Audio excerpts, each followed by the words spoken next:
Hi dear friends and subscribers, welcome to this late edition of Cricket Happenings on Saturday. Well, this Saturday's late edition of Cricket Happenings is going to be starting with some breaking news which is coming in the world of cricket. And well, it has really coming absolutely out of the blue. There was absolutely no indication that such a thing was going to happen. But yes, it has come as a big surprise, as the news that is leaking out right now. As I said, this is breaking news on the Cricket Happening show.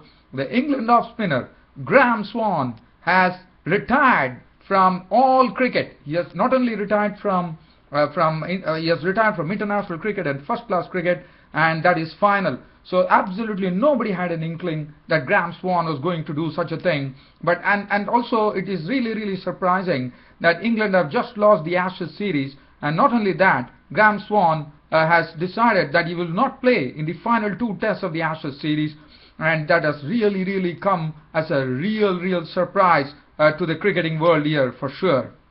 Well, but just talking about Graeme Swann, one feels sorry for England that England are really struggling at this moment in Australia. The Jonathan Trott has gone back due to stress problems. Graeme Swann has retired. And nothing is looking good for England. And England probably, after looking at what has happened with Graeme Swann also saying goodbye to international cricket at the age of 34, and that too in the midst of the Ashes series. It has come as a real surprise, and I only shudder to think. Even though Graeme Swann has not contributed much as far as this particular series is concerned, I thought he was the real kingpin as far as the spin was concerned for England. And now it does not look like England would be able to go any further. And I wouldn't be surprised if Australia would be swamping England 5-0 in this Ashes series in the next two tests to come, which is on Boxing Day on 26th. So, in fact, it has come absolutely on the eve of Christmas. So Graeme Swann is going to get a lot of time probably to spend time with his family members here, and he has absolutely timed it, I think, to perfection to go and have a nice time with his family members there. Well, I wish good luck to Graeme Swann. He has, as you know, Graeme Swann has done yeoman service to English cricket. And if at all you look at the statistics, we had a spinner who was the leading spinner in England. That was at the time when it was Derek Underwood who took 297 Test wickets. So Graeme Swann is leaving the Test scene with being the second leading spinner after Derek Underwood with a bag of 255 wickets after playing 60 Test matches. But what a thorough contributor Graeme Swann was. In fact, he was a part of. He said he's pretty happy that he was a part of 3 Ashes series victories for England, and really, as I said, has come as a real shocker here, especially considering that England have been struggling in the midst of the Ashes series, that Graeme Swann has decided to say goodbye to international cricket. And just looking at the statistics of Graeme Swann, 60 tests and 255 wickets, and as far as his one-day appearances were concerned, he had 104 wickets after playing 79 one-day internationals. 2020 internationals, he had 51 wickets. So he has been a thorough contributor, and and Graeme Swann has been a thorough competitor too. And he has been into the England team as a real all-rounder, because his batting is also something which really has come to the fore many a time, and he has rescued England. And as I said, that is pretty sad to have got this breaking news saying that Graeme Swann, the England off-spinner, the ace England off-spinner, has decided to retire. Now that is really going to open up. So Monty Panesar is the one who I'm sure is going to gain, because now he is the one on whom all the hopes will rest as far as English spin is concerned, because he is the most experienced spinner, according to me, after Graeme Swann. Well, whatever it is, that's what it is. Graeme Swann has decided that enough is enough, and probably he had a dream in his mind that England are going to win the Ashes series, and he has precisely said that, saying that right now England, who are 3 down in the series, he says that he probably wanted England to do well, but unfortunately that has not happened. But definitely what Graeme Swann has done, the right arm off spinner, has really opened the gates for the other some new England spinner, some rookie spinner to actually make a mark. and considering the fact that now we are going to have the T20 World Cup, which is going to be played in Bangladesh in the month of February, and as I said, it has really come as a big surprise. So out of the blue comes the news that Ace England off spinner as Graeme Swann has decided to retire. He has retired, in fact. There's no deciding now. It's all over. He has retired from Test cricket at the age of 34, from international cricket at the age of 34. And as I said, this is the breaking news. Now let's shift the attention. Now, so I wanted to actually talk about the breaking news. So what I'm going to do now is I'm going to cover all the matches that were played in a nutshell. So first, what I'm going to do, I'm going to talk about the second one international, which was played yesterday between Pakistan and Sri Lanka, and this was played at the Dubai International Cricket Stadium. Just starting from where I left off, I said that Pakistan got Ahmed Shahzad making a very workmanlike 124, and Sri Lanka chasing that knock and chasing it absolutely successfully, but the match, as usual, going down all the way to the wire here at the Dubai International Cricket Stadium, where with 2 balls remaining, Sri Lanka clinched the issue, but it was very close. If you look at the scoreline there, Sri Lanka finished at 287 for 8 in 49.4 overs.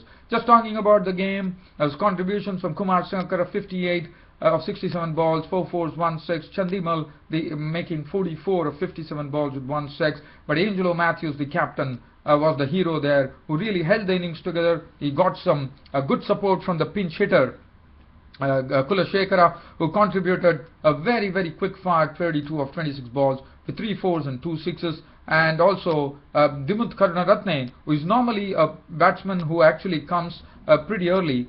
He came as number 9, can you imagine that? And he came in and still contributed. In fact, he was a cool head along with Angelo Matthews, the Sri Lankan captain. And Angelo Matthews' contribution was 47 of 44 balls with 2 fours. But Karunaratne also chipped in very well with an unbeaten 16 of 12 balls with 1 4 being not out. And really coping with the spin of Shahid Afridi and Saeed Ajmal and Sri Lanka. Finally, as I said, all the matches are getting very interesting. Both the teams are absolutely contesting very evenly in this one-day international series, and it looks to be a very interesting other three one-day internationals which are coming up. And as you know, there is the third one-day international. So what Sri Lanka has done is Sri Lanka has leveled the series here, leveled the one-day series at 1-1. The third one-day international coming up tomorrow at the Sharjah Cricket Ground, and Angelo Matthews, for his brilliant batting, was named man of the match. So I couldn't go into much details. As I said, I had to cover Graeme Swann's breaking news. So I also have another 2 matches to go, another 2 matches to cover. So I'm going to stop at that here, unfortunately, and we head off to another interesting fixture which is happening. Yesterday, as you know, India against South Africa, absolutely in the box seat. They were 320 runs ahead with Cheteshwar Pujara and Virat Kohli at the crease. And as has been the case, as far as the Wanderers in Johannesburg is concerned, we have seen all the teams which have actually resumed duty after on the morning definitely collapsed, and that's what precisely happened today. The South African bowlers didn't allow India to really go on to a big score. Looking at things, it was pretty ominous yesterday when Cheteshwar Pujara was looking pretty good along with Virat Kohli. They definitely they had already put on 200 runs for the third wicket, and finally when the wicket fell, it was pretty early. As I said, it was pretty quick work done by the South African bowlers there. Cheteshwar Pujara making 153. As you know, Cheteshwar Pujara is always a very hungry person as far as runs are concerned. He doesn't rest as far as runs are concerned, and he went on to make a big one of 153 with 21 fours. But unfortunately, Virat Kohli missed upon an opportunity to get to a century. You could have got a back-to-back centuries there, probably joined Sunil Gavaskar, the former great Sunil Gavaskar probably, but well, it was not to be. Virat Kohli was dismissed for 96, but as I said, as has been the case, the South African bowlers really held sway there, and India had to be content with 421 all out. Dhoni contributing 29, but Zahir Khan in fact showed his hitting prowess by contributing an unbeaten 29 with of 31 deliveries with 3 fours and 2 sixes. He was not out till the end, and 421 all out was the Indian score. Now 421 all out, as you know, India actually replying with the overall read, it was for South Africa were set a target of 458 runs to win the match. Now looking at the bowling figures, Dale Steyn for him. This has never happened for him in test matches. It is something that he will definitely forget. Dale Steyn has been really handled pretty well by the Indians. 30 overs, 5 maidens, 104 runs, can you believe it? Not a wicket for his 104 runs. Imran Tahir would be at least be a bit relieved that he could at least get 2 Indian wickets under his belt. He actually got the wickets of the number 10 and 11 of Ishan Sharma and Mohammad Shami. He got 2 for 69, 3 for 68 for Jack Scalise, who did a good job in the absence of Morne Morkel. Yes, South Africa were definitely crippled with the absence of Morne Morkel, who could have made a big difference, but well, excuses are excuses, and South Africa had to do with it. Philander taking 3 for 68. Now, I mean, as far as South Africa were concerned, they were actually set a target of 458, and they started in right earnest. In fact, it was a very good testing time given to Graeme Smith at the crease. In fact, the very first delivery that Zahir Khan bowled would have netted India a wicket, but Virat Kohli, in fact, it was a smart ploy by Mahendra Singh Dhoni, the captain, having a leg slip on in the very first over, just to probably it was the second over, I suppose, and just to mount the pressure on Graeme Smith, who has been a bunny boy of left-arm pacer Zahir Khan, and Zahir Khan bowled a very good delivery. Graeme Smith got a nick onto it, tried to played on the onside. Leg slip, Virat Kohli was in the picture, but Virat Kohli couldn't grab the chance, unfortunately. And it was, as I said, it was a tough examination. It was a real battle between Graeme Smith's bat and Zahir Khan's ball. I would say that definitely the battle was won by Zahir Khan because he fooled him a lot of times. And Graeme Smith, well, he was I wouldn't say he was pretty equal to the occasion, but definitely he took his chances against Zahir Khan, and he was pretty watchful too. So there was definitely a psychological pressure created by Zahir Khan on Graeme Smith.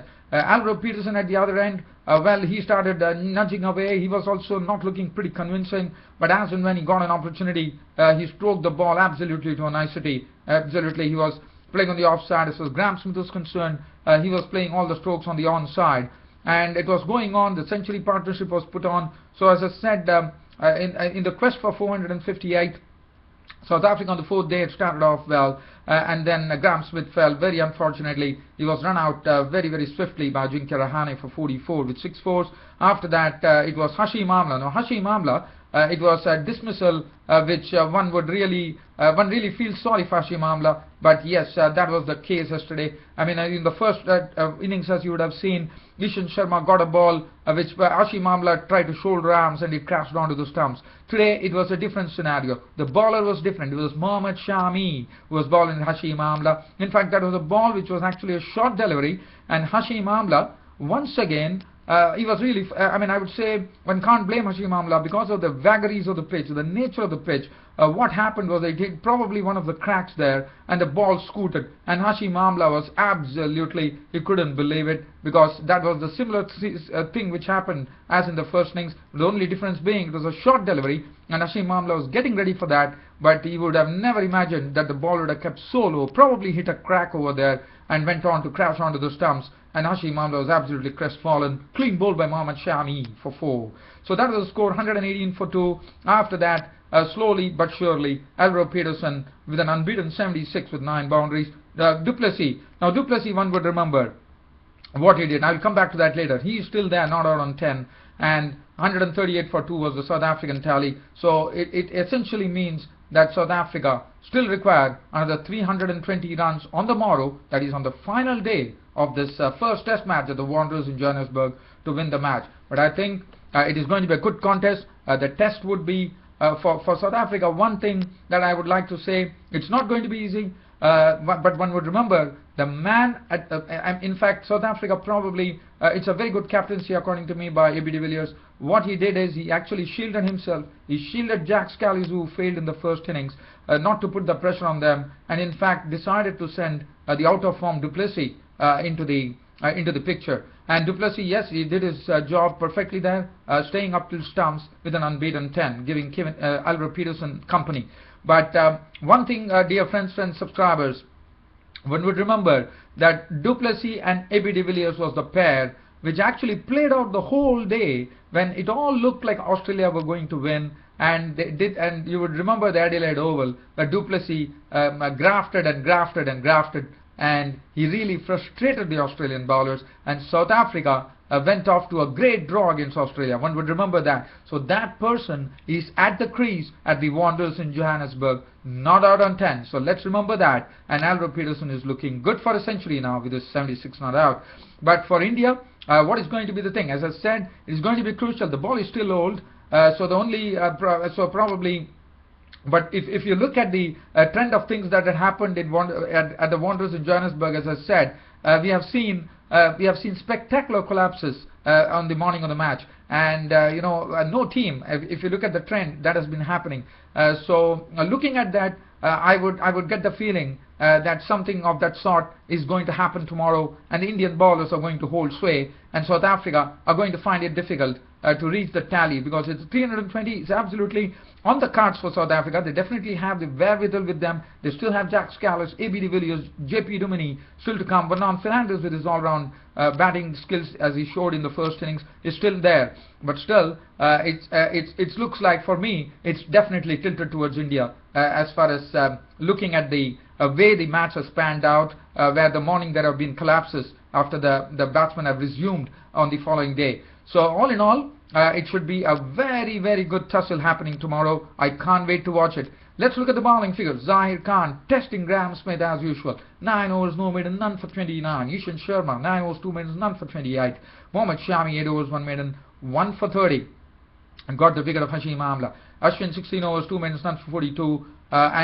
Today we also saw Murli Vijay wheeling his arm over for 3 runs, and Mahendra Singh Dhoni, the captain, allowing Virat Kohli to keep the gloves and bowl 2 overs himself, just conceding 4 runs. So it's interesting because of the cracks which are developing. It's not going to be easy for South Africa, and I have a strong feeling that the match is absolutely tilted India's way, looking at the way things have panned out on every morning of this Durban test. Well, so let's leave from here. That's a tussle which is coming up. Now I'm going to talk about something which has happened today, and that is New Zealand have actually beaten West Indies and have taken the series 2-0. As you know, today was the last day of not the last day, in fact. I'm just trying to see what date was that. Well, it was probably yes, today was the in fact the second last day, the 4th day of play, and the match is all over. New Zealand had required 123 to win. They did it. They went on to a 8-wicket victory here, and they have taken the series. In fact, it was Ross Taylor for his 3 centuries who was named man of the match. Now, just talking about Ross Taylor. Now, Ross Taylor definitely missed upon one record where he could have become the first batsman, in the sense he could have become the you could have had the highest number of runs in a calendar year for New Zealand, but unfortunately the match was all over, and New Zealand actually won the match. But talking about Ross Taylor, one thing I would like to say here, that yesterday when Ross Taylor went on to score his 3rd consecutive century in the Test series, Ross Taylor joined Mark Burgess, the other New Zealand batsman, to do so. But what Ross Taylor has done is something absolutely exemplary, because he made 3 centuries against the same team in the same series. But as far as Mark Burgess, the former New Zealand batsman, was concerned, he made it against different teams. So that was the difference. But as far as Ross Taylor is concerned, he made it against the same team. So congratulations to Ross Taylor. He was absolutely, there was no reason why he should not be the player of the match. I'm sure he should be the man of the series too. And Ross Taylor, absolutely 3 centuries under his belt here.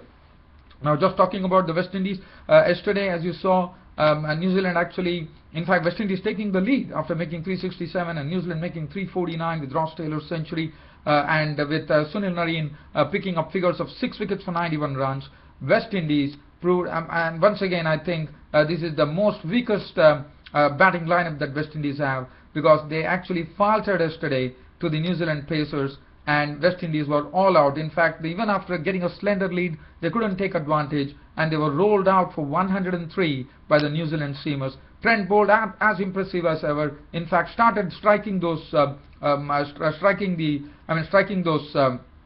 wicket marks there. 10 overs, 4 maidens, 23 runs, 4 wickets for him. Tim Southee, 8.5 overs, 5 maidens, 12 runs and 3 wickets. Corey Anderson, 6 overs, no maiden, 1 for 22. And Neil Wagner, 7 overs, 1 maiden, 2 for 34, was what enabled West Indies to be all out for 103. The only resistance coming in from Chandrapal, the first innings centurion, making 20. Dan O'Ryan making 13. These are the only 4 people who actually reached double figures Chandrapal Deonarayan with 13, Ramadin the wicketkeeper with 18, and Dan Sammy himself with 24, blasting 6 boundaries of just 17 deliveries. 103 all out, so that made it absolutely a cakewalk for New Zealand to win the match, and they resumed it today at 6 for no loss, and didn't take much time. In fact, Hamish Rutherford was absolutely all at sea against Sunil Nareen's spin. He couldn't understand the spin. There was a lot of turn, and Hamish Rutherford had to really be content on just seeing off Sunil Nareen. Fulton was caught and balled brilliantly by Dan Sammy of his own bowling for 10, two fours. Williamson contributing another 50 here, making 56 with 9 fours, being bowled by Parmal, and that was it. New Zealand finally winning it with Hamish Rutherford not out on 48 with 6 fours and 1 6. Ross Taylor not out on 2, and the match finishing on the 4th day itself in the first session itself. So congratulations to New Zealand taking the test series against West Indies 2-0. And as I said, even though there have been certain good marks for West Indies as far as certain performances are concerned, it's left a lot to be desired because we saw Dinesh Ramadin's century, we saw Chandrapal making a century, we Darren Bravo getting a century. We have seen some very good performances, Sunil Nareen, but barring that, the consistency has been lacking, and West Indies have been having the same fallibility that they had against India too, as you know, where they also lost that series too, 2-0. Well, what is the problem is that the stroke making has not been pretty perfect. They have been crippled with a lot of injuries, and the other thing that one has seen is that they have not been able to really get the stroke going. In fact, the technique has been found pretty wanting against the New Zealand bowling, and that is something that they really had to sit and iron it out. But the focus shifts now. The test matches are all over, and this was Brendan McCullum's, the New Zealand's captain's first ever test series win, and what a proud moment to actually get that win in his homeland, that is in New Zealand. Well, congratulations to Brendan McCullum for winning his first test series as the captain of the New Zealand cricket team.